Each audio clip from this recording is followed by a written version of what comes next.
Laithane Channel Shaltam Sakang Hasina Hasifa Industry Redina Lo Malamani All Force Ex Servicemen Welfare Society. Tangsula Kasha Koktum Pandaklai Okono Shaka All Force Ex Servicemen Welfare Society ne Hatumro. Ashley Koktum Panda Koksanan Tango Society ni Chairman Shankar Shinha Shaka. Haste Pabe Malay Bronital Vidal Jungsalni Kognoti Koklam Shalai Khane.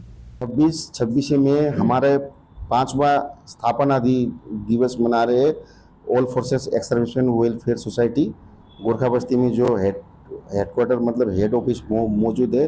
तो वहाँ पर pensioner आवास गोरखा बस्ती आश्रय में सुबह 9 बजे से 11:30 बजे तक हम लोग एक हेल्थ कैंप के आयोजन कर रहे हैं, जिसमें सभी बुजुर्ग जो भी है और एक्स सर्विसमैन प्लस पैरामिलिट्री के लोगों को उस हेल्थ कैंप में बढ़ चढ़ के हिस्सा लेने के लिए हम लोग रिक्वेस्ट कर रहे हैं।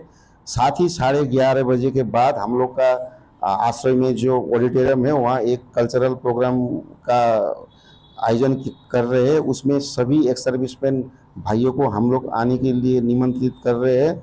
उसमें बहुत वीआईपी लोग और डीएम साहब, मेयर साहब और chief guest brigadier Nishant Chandal sir ji उपस्थित रहेंगे। साथ ही अन्य बड़े बड़े अधिकारी भी रहेंगे। साथ ही ये प्रोग्राम 1:30 बजे तक करने के बाद शाम के 6 बजे से हम एल्बाटेका पार्क में एक सांस्कृतिक ऑर्केस्ट्रा का प्रोग्राम कर रहे हैं। इसमें ओपन टू ऑल है और उसमें 35 असम राइफल के जजमेंट हिस्सा ले रहे। आप सबको उस प्रोग्राम में हार्दिक अभिनंदन और स्वागत। धन्यवाद। ब्यूरो रिपोर्ट जिनी खरांग।